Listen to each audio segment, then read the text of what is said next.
Good morning, good morning, good morning. And thank you for joining me on another episode of the Roundtable Talk Show. I am your host, Sharifa Hardy, and I have an incredible show for you today. Today's show is going to be interesting. We're going to take some time to sit down with some amazing, incredible women, and we're going to have information that you definitely want to share. So get out your notepad, get out your recorder, but hey, you don't want to miss this information. So however you do or however you use to maintain this information, please go ahead and grab a copy. And also, please go ahead and share the show because there's someone in your network, someone in your neighborhood, there's someone who needs this information. And as I always ask, and I always say, friends don't let friends miss out on the Roundtable Talk Show. So go out and be an evangelist for the Roundtable Talk Show. And while you're sharing the show, I'm going to go ahead and introduce our first guest, Miss Simone Knego. She's a former CPA turned equestrian entrepreneur turned teacher who's the mother of 6, 3 adopted from South Korea and Ethiopia. Simone has the uncanny ability to both motivate and inspire others to be good in the world. An international leader and keynote speaker who recently scaled Mount Kilimanjaro, a dormant volcano in Tanzania. It's the highest mountain in Africa, and she climbed it. Good morning, Simone. How Good are you? morning. I'm great. How are you? I'm excited to speak to a woman who is sane with 6 kids. Like, Wait, you're assuming a lot of things. You're thinking I'm sane? Come on. tell us about yourself, Simone. Who are you? What do you do? And what are you passionate about? Yeah, thank you. I am first and foremost, I'm a mom. Yes, I have 6 kids. I've been married to my husband for 28 years, and I am an author and speaker. I wrote a book called The Extraordinary Unordinary You, which came out last October. I've done many things in my life. I started off as a CPA, have a master's in accounting, and realized that that wasn't where I wanted to be. It took me a long time to realize what I really wanted, but what I love is storytelling. And so this was kind of a natural progression. If you would have said to me 10 years ago that I would have been on stages speaking and also written a book, I would have said, no way, that would not be me. But it is, and it's what I love. So if people would have said this was not you, how did you become that person who's doing all these things? Yeah, I struggled with myself for a long time, kind of figuring everything out, what I wanted, what I didn't like. I struggled with looking at myself and saying, are you comfortable? And I wasn't. And I had a moment where I was at this event listening to these amazing motivational speakers. And that moment I looked at myself and said, that will never be you. And I was kind of disappointed. I was like, that will never be you. And then I said, that's the whole point. You're not supposed to be them. You're supposed to be you. Look at all the things that you're already doing. Look at the way you impact the world and focus on that. And that kind of changed my mindset of how I moved forward with things, no longer trying to be something I'm not or somebody I'm not. And deciding that, what do I love? I love telling stories. And what I realized as I get up on more stages or in front of more people, that I actually feel really comfortable and I love doing it. Now, for someone who is comfortable on stage, who loves doing it, who's been doing it for some time, how was the last year for you? How was this COVID pandemic, and what was that pivot or transition like for you? Well, it was obviously it was a really tough time, but there was some really bright spots for us. I mean, all of my kids were home. I was a 50% empty nester. And then everybody had to come home when the school shut down. And so that was really nice to have everyone home. And I really focused on writing. That was kind of a big part of my book, was written during the pandemic. So, and actually having the kids at home with all the chaos kind of helps remind me of all the stories that I wanted to put down on paper. So yeah, it was a really hard time. It still is, but it's been really good because I got to take a step back and see what was really important in terms of family and writing and all of those things. So how do you maintain being an entrepreneur while you're focusing on family? I mean, because again, I have 2 kids. With 2 children, I was like, no, this is way too much. But you're writing a book, you have a business, you have 6 kids at home. How do you make it work? I don't freak out when I don't get everything done in the day. That's what tomorrow is for. So I try to really prioritize what needs to get done. And as my kids get older, I mean, our youngest one is 13 now. Like they're actually functioning members of society that can contribute to things around the house and really help with stuff. And they're super supportive. That's the other thing, is that my kids and my husband have always been really supportive of anything I've wanted to do, which makes it so much easier to be able to move forward with any projects that I want, because it's powerful for them. Would you say that you have a love or a passion for numbers or accounting? No. So it's funny because I actually went into accounting because I was pre-med. I wanted to be a physician, and then I failed organic chemistry. And I was like, okay, well, that's kind of limiting. So my parents were kind of like, look at what you're good at. I was good at math. And they said, oh, do accounting. And I was like, oh, sure, I'll do accounting.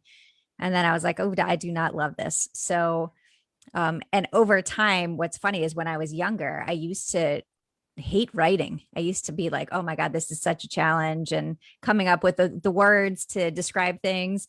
And now it's completely the opposite. Now it's the word choice part is so much easier. And the math, I'm like, I don't remember this stuff anymore. No, I agree. And the reason I asked about accounting is I don't know how, somehow, some way on every show, no matter how many guests, there's a common theme. And what seems to be the common theme today simply is accounting. I went to college to be an accountant. Most people don't realize that. That was my goal. But then I'm like, I can't sit here and count beans and look at numbers all day. Can't sit in this cubicle. I have to be free. So that was me. But then our next guest, who I'm going to introduce, also, what is her forte? Accounting. But she's a Renaissance woman who has her hands in so many different pots. She helps people with their bookkeeping, accounting, but she also helps people change their lives and help their family with insurance. Miss Yvette Wright, good morning. How are you? Good morning, Sharifa. How are you? I'm fine. I love your backdrop.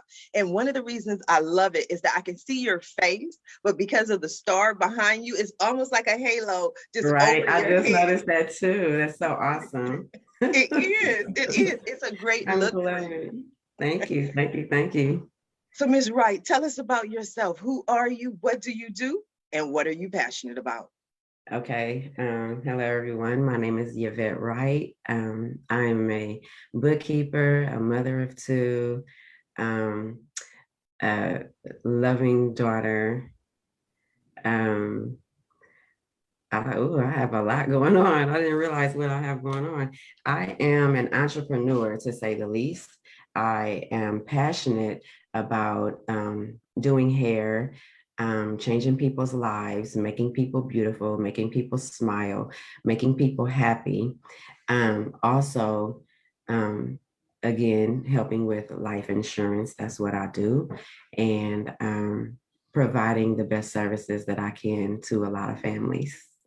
That's wonderful. So you mentioned life insurance. Mhm. Who do you work through, or who can you tell us about how you're able to assist people? I'm actually currently in the process of getting my insurance license through Primerica. And that has been a little journey this year that I'm working on. So, and it's a challenge, but yet it's a good challenge, and it opens your eyes to a lot of possibilities of not being prepared when the time comes. So, I've been with Primerica for a few months now, about 3 or 4 months. And why are you passionate about insurance? Because I grew up in an environment where my caretaker was an insurance provider, and she sold burial plots for Rose Hills as well. And what happened with that is I was like 12 or 13 years old, and I was going to people's houses and I was selling insurance with my mama. And it was just so cool because a few moons down the line, I ended up being reintroduced to the industry and becoming a part of the industry. I'm passionate about it because people die every day, and a lot of people are not prepared. A lot of minorities are not prepared because they don't have the means, the extra income, whether it's $50 or $100 a month for the premium.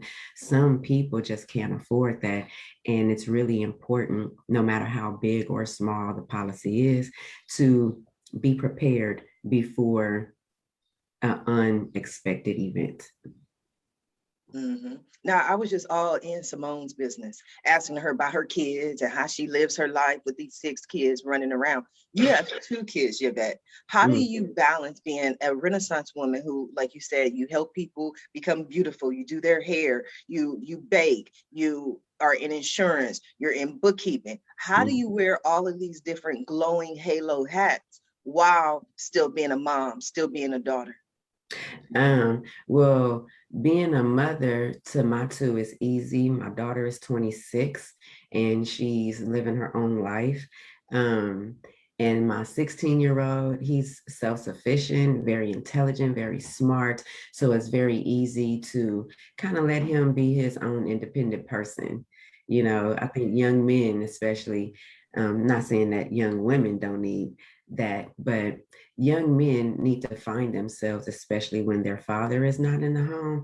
It's very difficult sometimes to raise a male by yourself as a woman, because we don't know all their needs, just like men don't know all of our needs.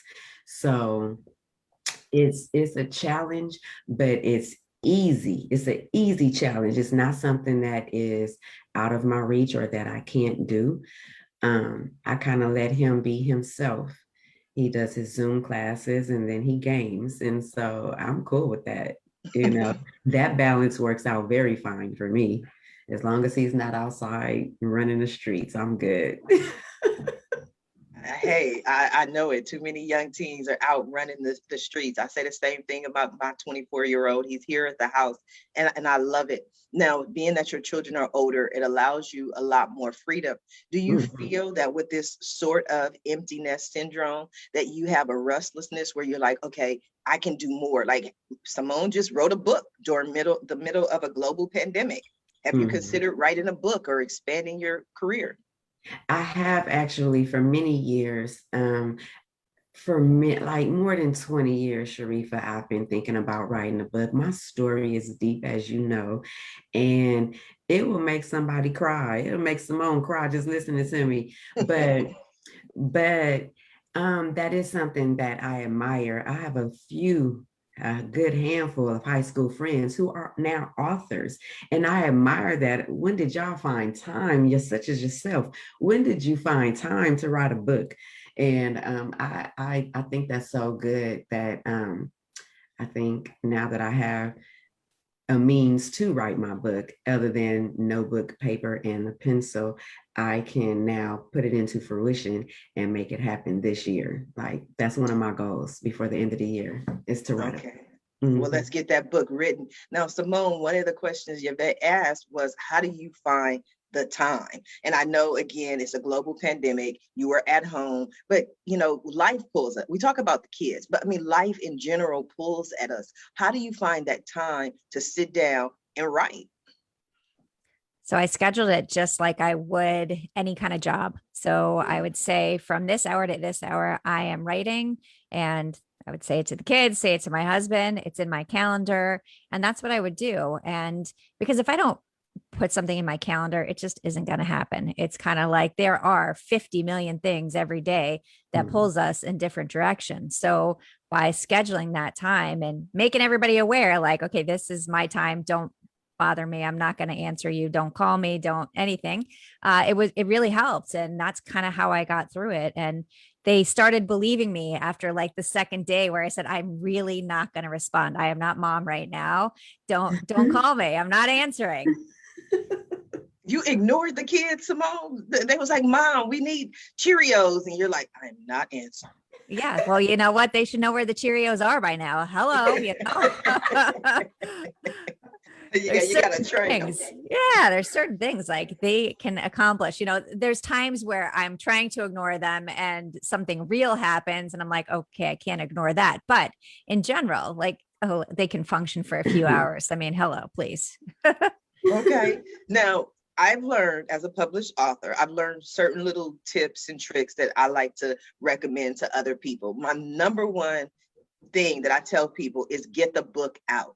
Don't worry about the spelling. Don't worry about the grammar. We can fix all of that. But too often when you have a thought, you have that emotion, you're like Yvette said, like her story would make people cry.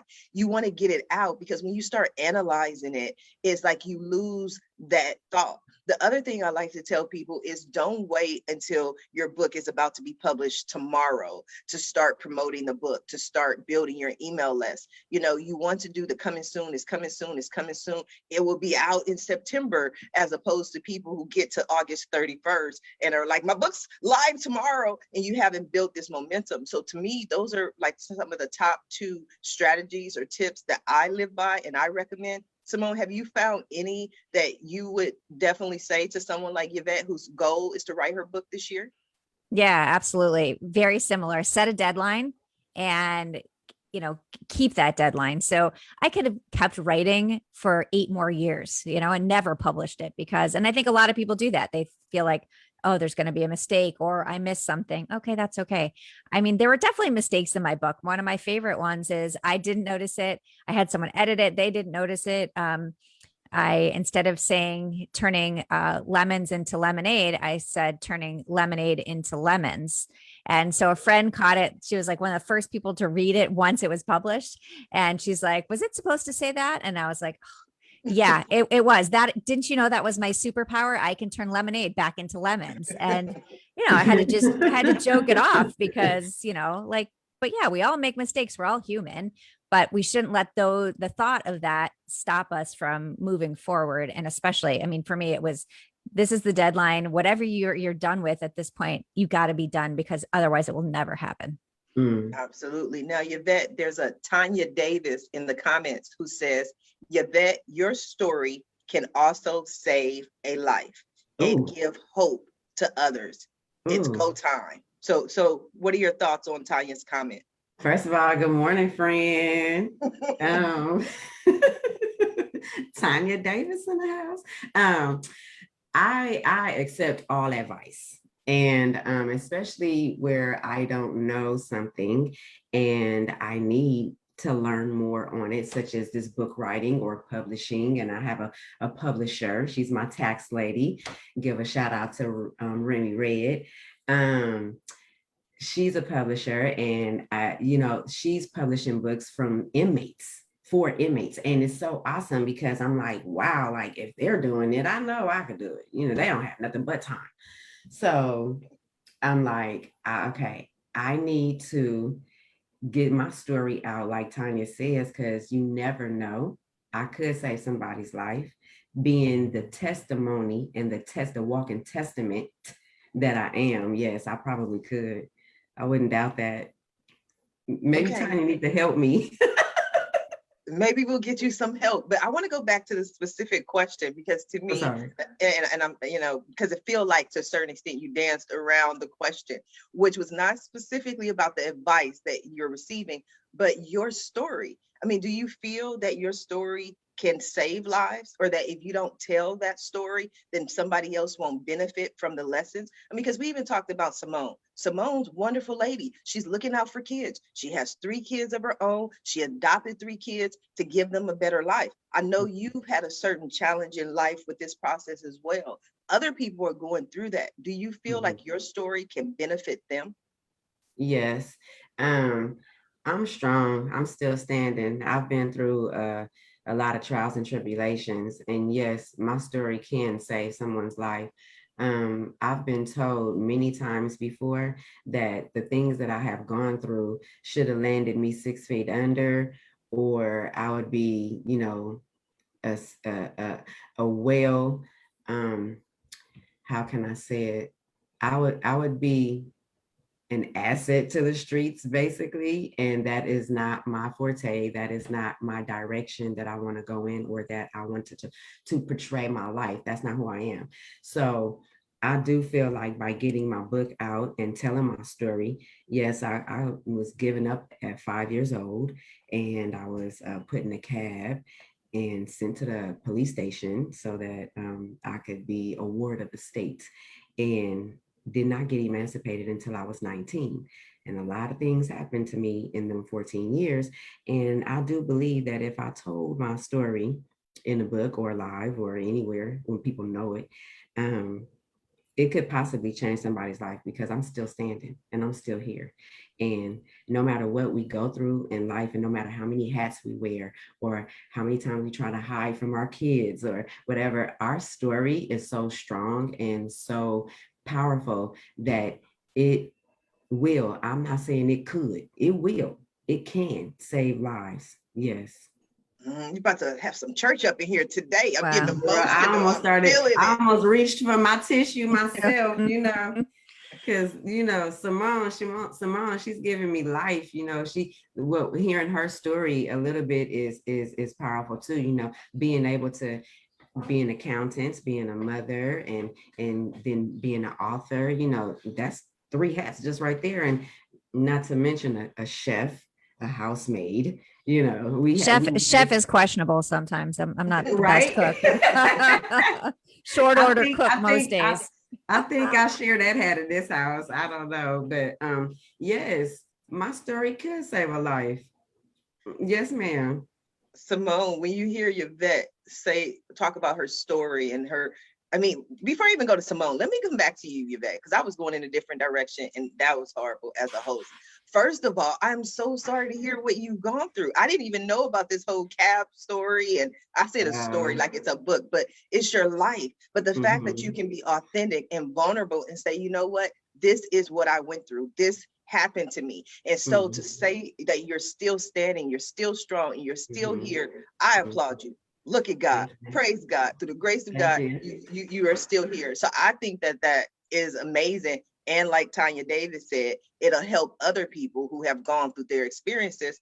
And it's the number one reason why I do this show, because when people come to me as a business consultant and they tell me, Sharifa, I can't do this because, or I can't be successful because, or I have this disease, or I was an orphan, or I was adopted, or I was in domestic violence.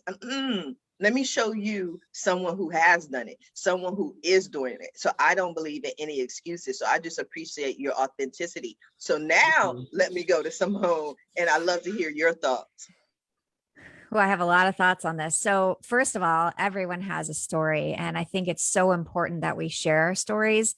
We're at a time where people share their shiny moments on social media. They share all the happy things. And that's like one tiny snapshot of someone's life. And I think it's so important that we share our struggles, the things that, make us who we are, because if we can impact that one person, then sharing the story is worth it. And it will impact so many people.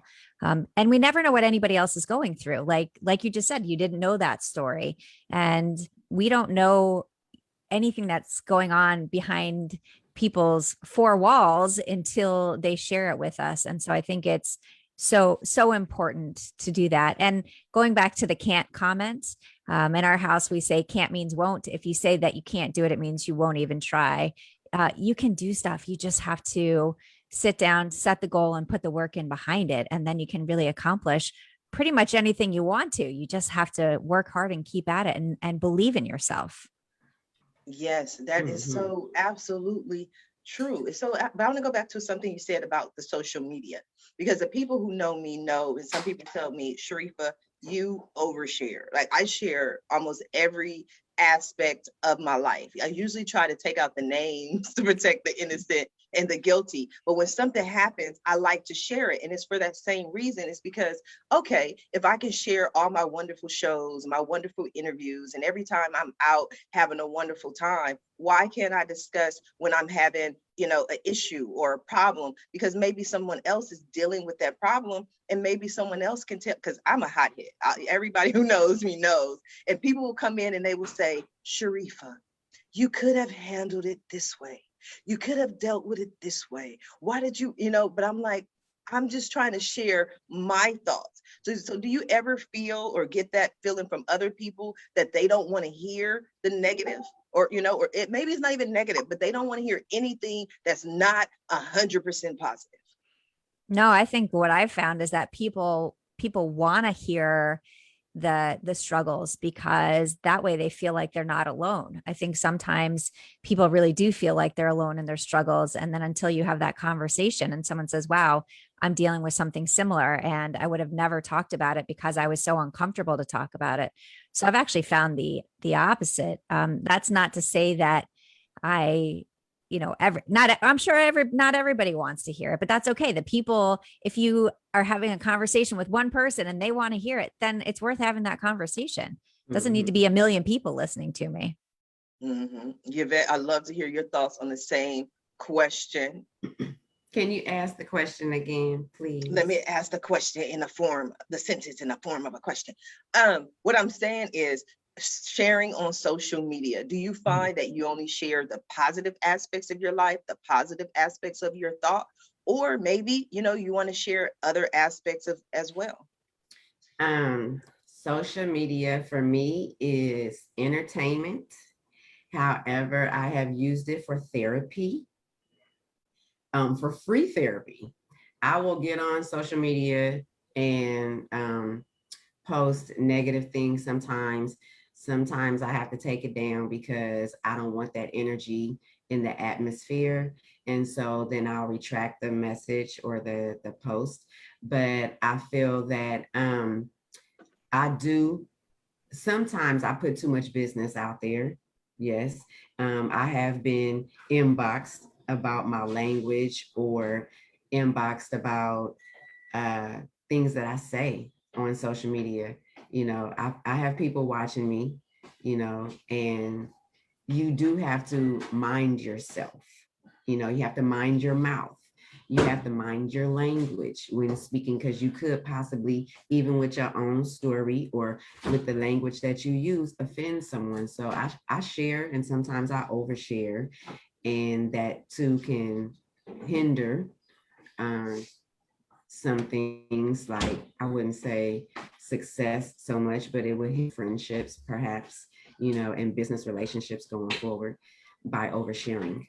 Some things, especially in some homes growing up, they were taught not to share, and that becomes a problem, because when you don't share, nobody knows you, nobody knows the inside of you, nobody knows your thoughts and things. And so I use social media for that reason, to be able to share my stories, share my life with my friends and to strangers and to just build relationships. But that's, sharing on social media can do both. It can be a good thing and it can be a bad thing.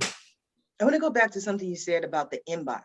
Like you'll make a Mhm. post and then someone with people, multiple people Mhm. maybe, may inbox you and give you their thoughts or their feedback on what you had to say. Mhm. Typically, how do you feel that you respond to, their inbox message? And I'll give you an example. When I first began running for Long Beach City Council, I had made a post, and I don't recall what the post was, but Mhm. to me, it was a standard Sharifa post. Like I'm Mhm. always talking about, I keep it real. That's what I'm known for. I give people my opinion and I talk about whatever I want.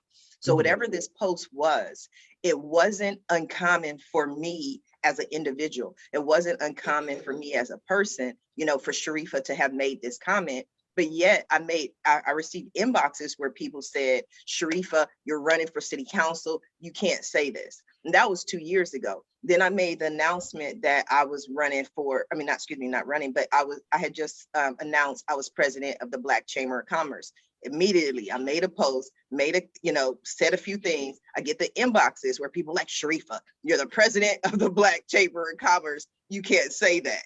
I'm running for Senate in 2024. You can't say that. But when I look at the post and what I actually said, it was nothing that was not in my DNA. It was nothing that was unusual for me to have made this comment, but because of the role or the position that I was in, people felt that I needed to have censored myself. So, but I felt like it's, when they inboxed me, I was like, well, I want the people to see, who Sharifa is. I want them to get a real feel of who I am.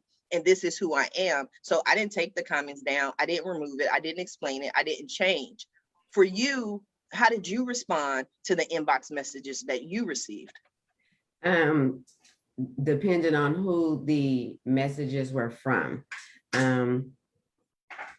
led me to my decisions, whether to keep a post up or take a post down, or remove a word or two that I might have said. I try. I'm not the best. I'm a work in progress. I try to not offend people, but sometimes, with things that are going on in the world, when they see posts and they see certain language or they see something that offends them, all of a sudden, their character is attacked, and then we need to change ourselves. It's not so much to me about changing myself or changing that post or the words. I feel like my character might be attacked by what other people think of me. And in that instance, I'll sometimes change a word or change the post or take it down.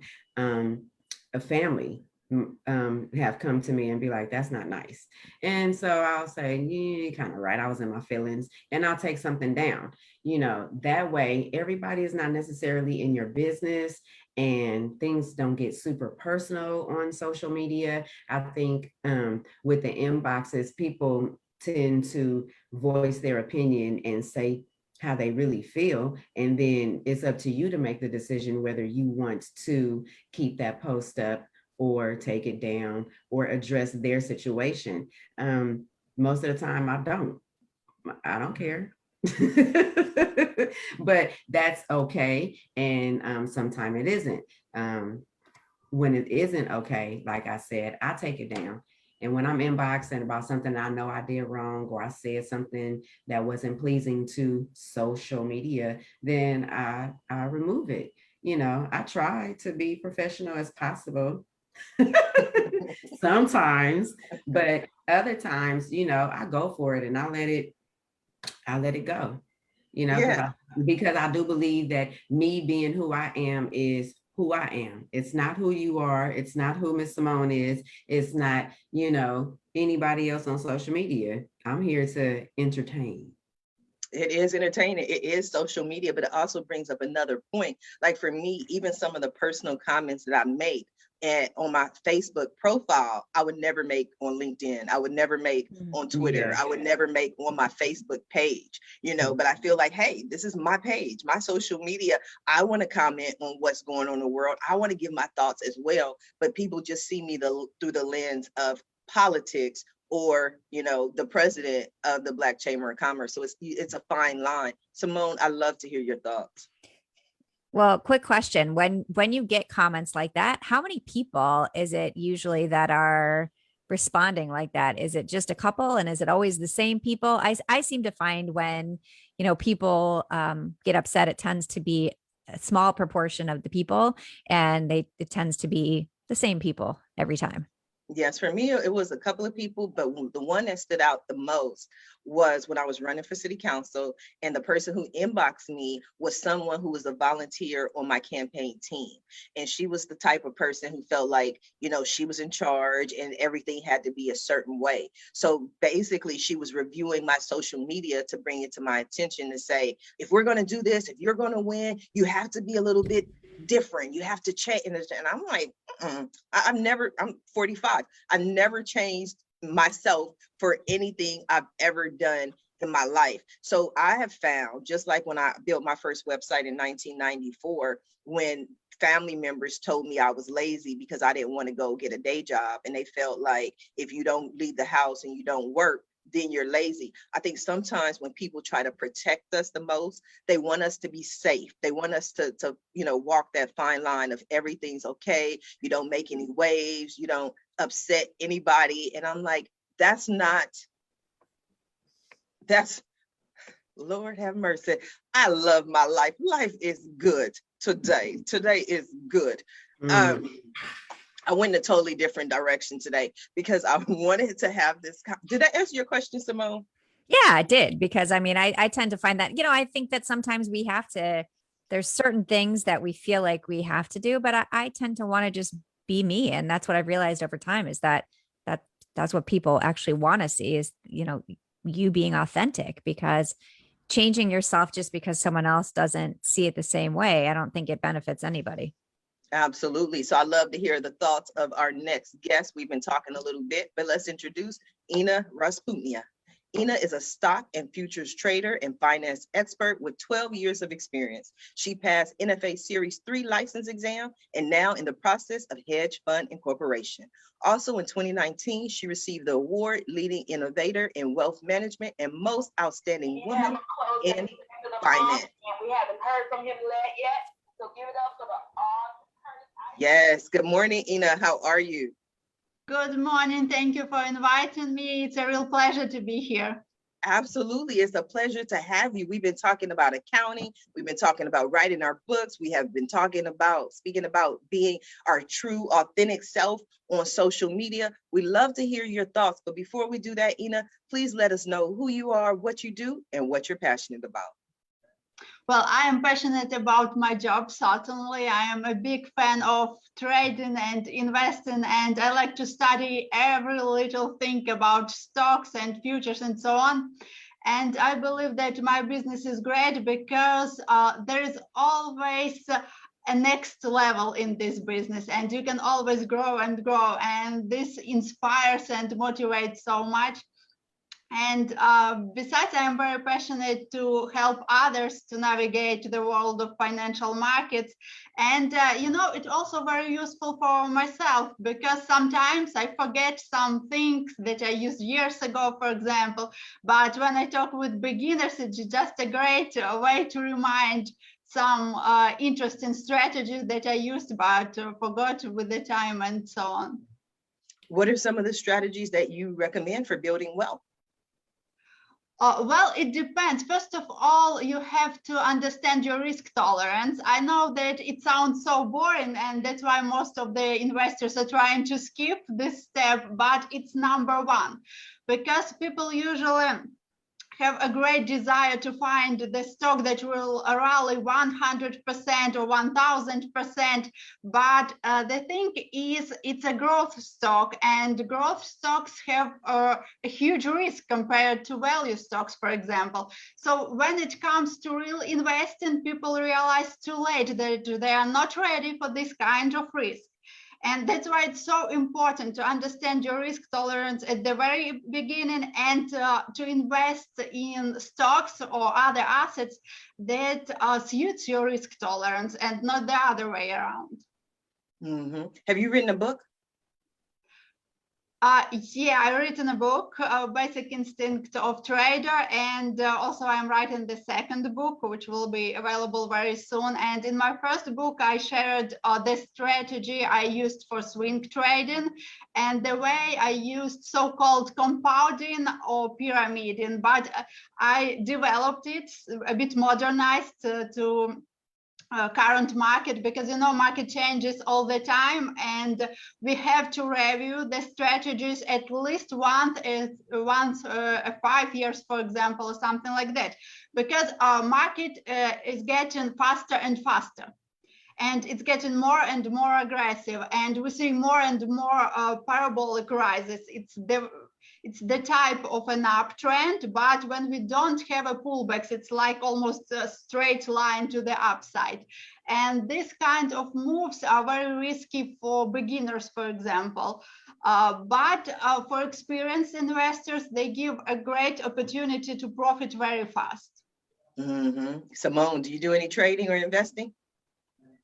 Well, at the moment, I am focused more on commodities because the risk-reward ratio for the coming 2 or 3 months is the way better in commodities than in stocks.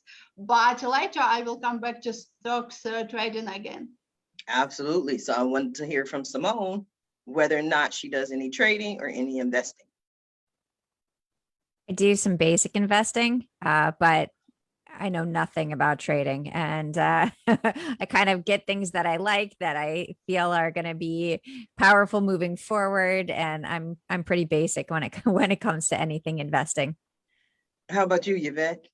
I don't do any trading yet. Actually, years ago, I got involved with Stash, and that is a little online stock trading company You attach it to your, you link your bank account and you invest how much you want to every week or bi-weekly or even monthly, I believe, and into whatever stocks you want to. They also recommend stocks and things like that. So I did do a little bit, but that was a while ago, and I haven't looked into any more trading or stocks. So I want to. That is something that I am interested in doing. Maybe I need to link up with Ina. So maybe I could get her contact information and learn some stuff from her. Hey, you need to get into Dogecoin.